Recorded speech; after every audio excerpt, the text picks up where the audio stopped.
Olá, meu nome é Suzy Berbert, sou médica infectologista e diretora do Departamento de Vigilância em Saúde da Fundação Municipal de Saúde. A gente está aqui para falar um pouquinho sobre paramentação e descarte correto de EPIs na pandemia Covid. Por que esse assunto ainda é relevante? Porque a gente tem uma pandemia que não está controlada. Nós temos muitos casos, as pessoas estão vacinadas, mas ainda não com vacinação completa.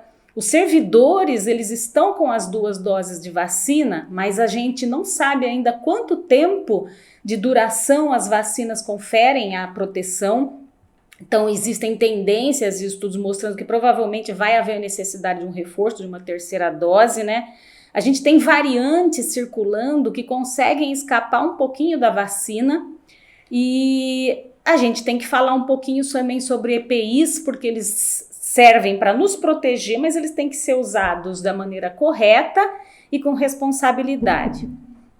Então, a primeira coisa, quais que são os equipamentos que são necessários para atendimento de COVID? Isso é sempre baseado no modo de transmissão do vírus SARS-coronavírus. Então, a gente sabe hoje que mais de 90% da transmissão é respiratória ou por aerossol. Então, ou gotículas grandes que a gente expele quando a gente fala, ou a gente espirra, tosse, canta, ou aquelas gotículas bem pequenininhas que ficam ressecadas e suspensas no ar. Essas são os aerossóis. E é muito mais difícil hoje a gente pensar em aquela transmissão através das superfícies, dos contatos. Isso é muito raro. Eu colocar a mão em algum lugar onde a pessoa tossiu, espirrou ou de alguma forma tem saliva lá e a seguir eu colocar na minha boca, na minha mucosa, nos meus olhos, sem fazer a limpeza, a higienização das mãos. E o risco de transmissão do Covid, é claro que varia de acordo com o procedimento que eu estou fazendo, o tipo de assistência profissional que eu estou prestando. E os EPIs elegíveis que são usados para Covid, eles não são um pacote. Você pode raciocinar e usá-los conforme a ocasião. Então, baseado que a maior transmissão é respiratória, o principal equipamento, é claro, que é a máscara e a máscara cirúrgica. Ela é suficiente para proteger o contágio, a transmissão do vírus para a maioria das situações. Mas a gente ainda tem o gorro, a gente tem os óculos de proteção, tem aquela máscara PFF2 ou N95, a gente tem os aventais e as luvas de procedimentos. Mas vamos falar iniciar com as máscaras, que são as mais importantes, né? O principal EPI para a proteção do Covid, que tem contágio, então, respiratório. E é interessante porque ela serve também para que, não só no ambiente do trabalho, que eu evite de pegar o Covid, mas também que se eu tiver com o Covid de maneira assintomática, eu também não esteja passando, tanto para os colegas quanto para os pacientes. Claro, lembrando que todo funcionário, todo servidor com sintoma de gripe deve procurar um atendimento para ver se precisa ser afastado, né? A máscara cirúrgica, é obrigatório que o profissional da área da saúde permaneça com ela durante toda a jornada de trabalho. Quando a gente não está em uma situação que a gente está atendendo diretamente o paciente, até a gente poderia utilizar uma máscara de tecido comum, mas no resto você tem que estar sempre de máscara. E essa máscara, ela protege, além de no ambiente de trabalho, você mantê-la durante todo o uso, na hora que você sai, na hora que vai para casa, para que também não haja transmissão fora do ambiente do trabalho e a transmissão também para outros colegas dentro do ambiente do trabalho. Quais são os cuidados com a máscara cirúrgica? Ela tem que ser usada até que ela tenha condições de integridade. Então, se ela estiver úmida, se ela tiver com algum problema que ela não está vedando direito, ela tem que ser trocada. De modo geral, a gente fala que a duração dela é de 3 a 4 horas. E quando a gente estiver usando, a gente tem que evitar ficar tocando na máscara, porque senão pode ficar o vírus nas mãos e depois você levar para a boca, para os olhos e acabar sendo contaminado. Quando você remover também, você tem que pegar pelas alças, pelo elástico, né? E já descartar no local correto, que é o lixo branco leitoso. Depois de mexer com a máscara, depois de remover, sempre lembrar de higienização das mãos, que tem que estar sempre presente a todo momento. Frequentemente a gente tem que estar higienizando as mãos com álcool gel. Tem também aquela máscara que é chamada de máscara N95 ou PFF2. Essa máscara ela é mais potente que a máscara cirúrgica e ela está indicada quando a gente vai fazer procedimentos que geram aerossóis. Não são todos os procedimentos que geram esse tipo de partícula. E quais são esses procedimentos? Então, intubação ou aspiração traqueal, coleta do exame do SARS coronavírus, a ventilação, né? Você vai ter um procedimento de emergência, ressuscitação cardiopulmonar, aquela ventilação manual antes da intubação, a indução do escarro, a coleta de amostras, como a gente falou, e qualquer procedimento que possa induzir a tosse. Essa máscara, ela deve ser utilizada apenas em locais onde a gente tem esse tipo de procedimento e por profissionais que vão estar nesse ambiente que geram esse tipo de procedimento. Então, leitos de internação COVID ou coleta de exame para COVID. E quais os cuidados que a gente tem com essa máscara? Mesma coisa que a máscara cirúrgica. Quando terminar de usar, eu tenho que remover pelas alças, sem contaminar. Sempre eu tenho que higienizar as mãos depois de tocar ou depois de remover essa máscara. Como essa máscara tem um custo muito alto, em todos os lugares do mundo é recomendado que ela tenha um período de uso mais prolongado. Então você pode até usar essa máscara, retirar, guardar no papel, no envelope e depois voltar a usar a mesma máscara no outro procedimento. O que mais? Se a máscara estiver limpa, seca, então até durante vários turnos de trabalho você poderia utilizá-la sem ter um prejuízo. Para que ela dure mais, a gente sempre recomenda que use aquele face shield, porque aí você vai evitar de ter respingos, de estar contaminando essa máscara, então ela vai aumentar a durabilidade dela. O gorro ele serve para proteger os cabelos e com a preocupação que se eu estou num ambiente que gera aerossol, que são essas partículas menores, elas podem ficar grudadas no cabelo. Também é importante o gorro para evitar que descuidadamente a gente ponha a mão no cabelo e depois toque no paciente, porque a gente está levando, além de vírus, às vezes outras bactérias. Onde eu devo usar o gorro? Especialmente em locais onde tem bastante procedimento. Então, no dia a dia, para o atendimento, um atendimento ambulatorial ou na maioria das nossas unidades de saúde, a gente não vai ter necessidade de usar o gorro. Mas é importante, às vezes, utilizar o cabelo preso quando você tem o cabelo mais comprido, justamente para evitar ficar tocando e depois tocando no paciente. Os óculos de proteção, também eles servem para proteger os olhos e o face shield protege toda a face de você ter respingos com gotas, com material vindo do paciente.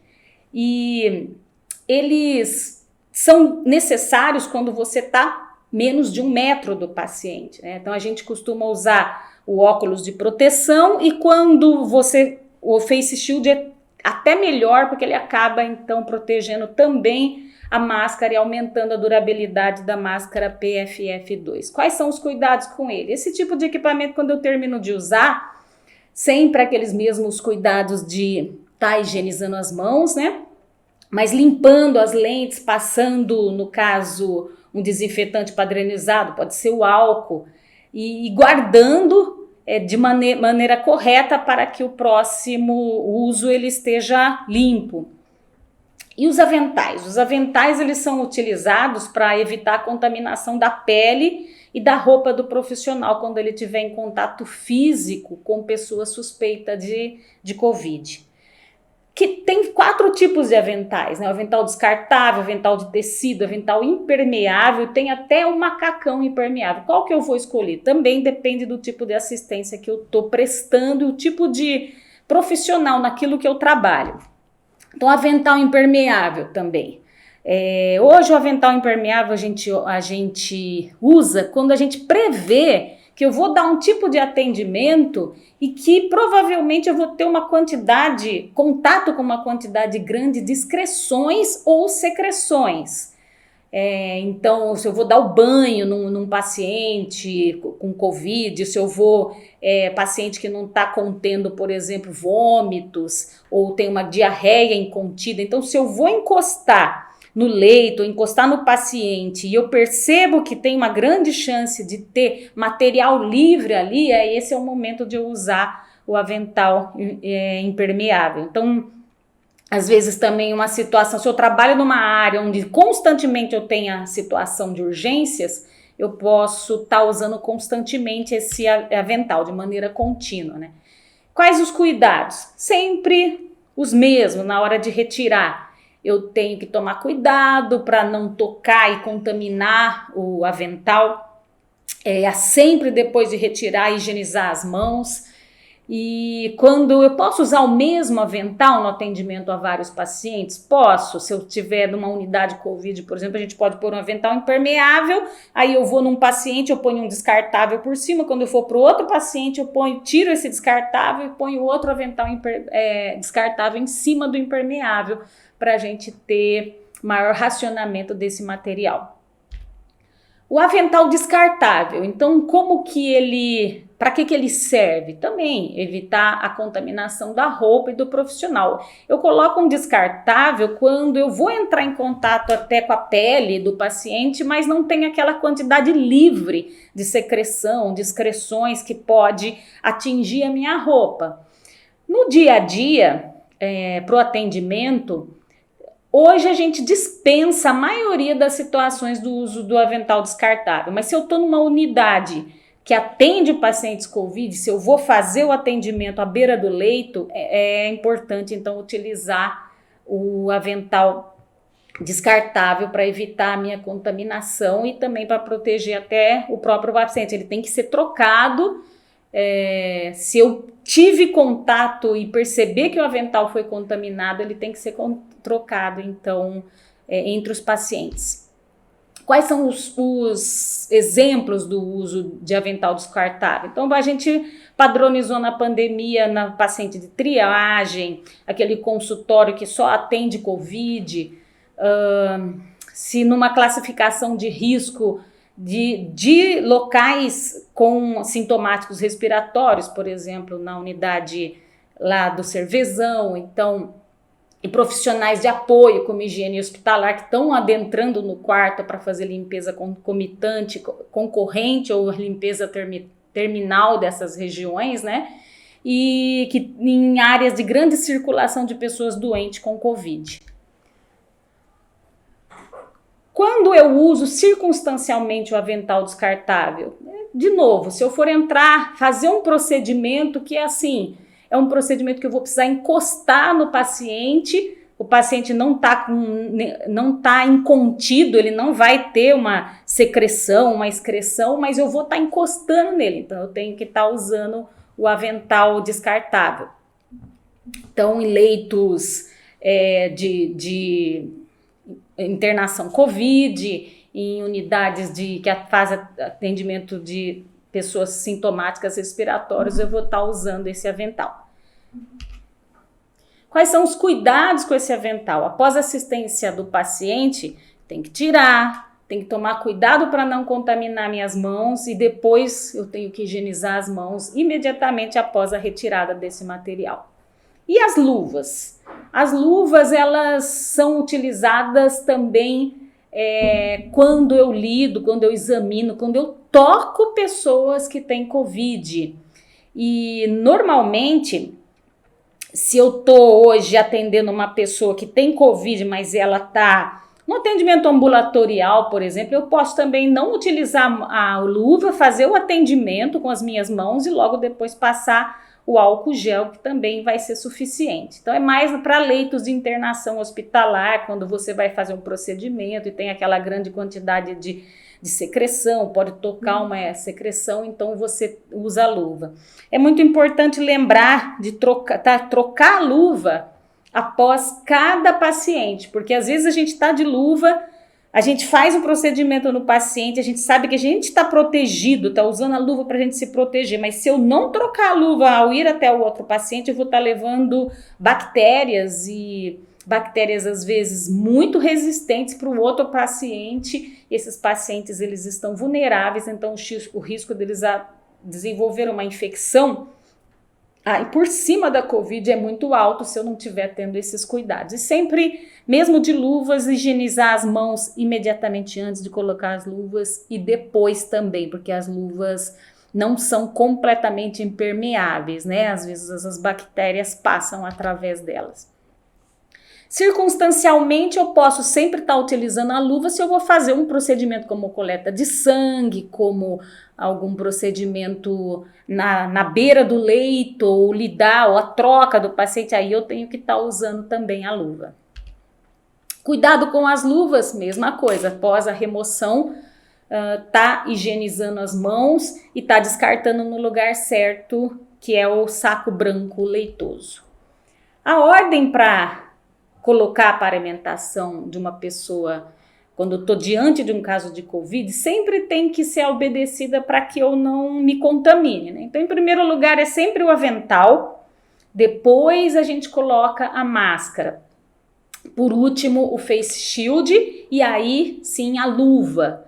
E na hora de eu retirar a paramentação, a gente sempre faz também essa ordem, que é retirar as luvas, depois a gente retirar o face shield, retirar o avental e por último a gente faz a retirada da máscara cirúrgica. E higienizar as mãos sempre depois disso. O descarte dos resíduos e dos EPIs, ele deve ser feito em saco branco leitoso, uma vez que esses resíduos são classificados como agentes de classe 3 por conta da presença do SARS coronavírus. Então vamos lá para a conclusão, para os últimos slides, né?